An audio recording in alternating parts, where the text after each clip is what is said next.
what are the actual facts? What really happened in the past? For those of my generation, there was a famous duet.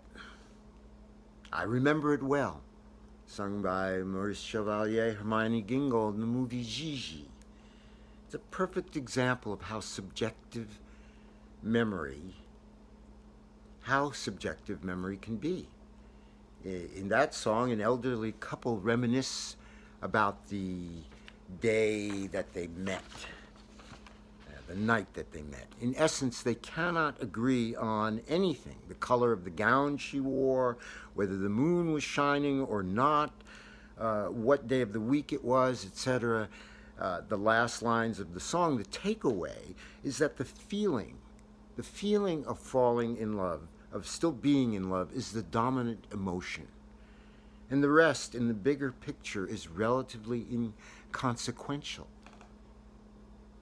This is very important. In telling and retelling a story to ourselves and others, the details may very well get altered and eventually believed as the story morphs through time.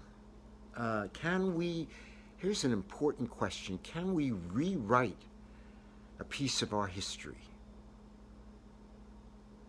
Why not? Historians do it all the time. Rewriting history. One of the chief features of hypnosis is the suspension of a critical factor.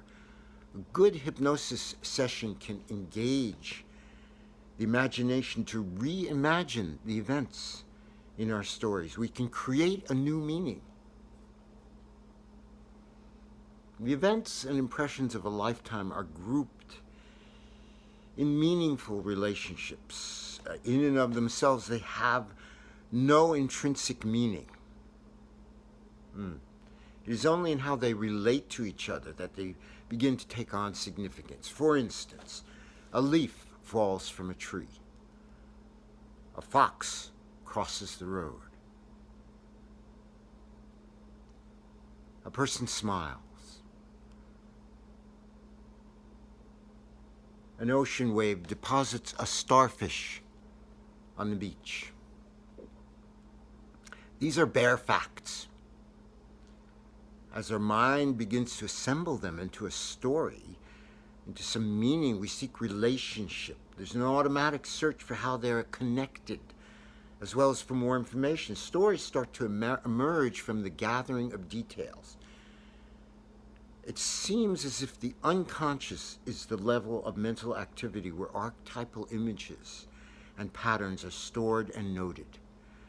Generalizations are made by experiencing repeated patterns. In other words, leaves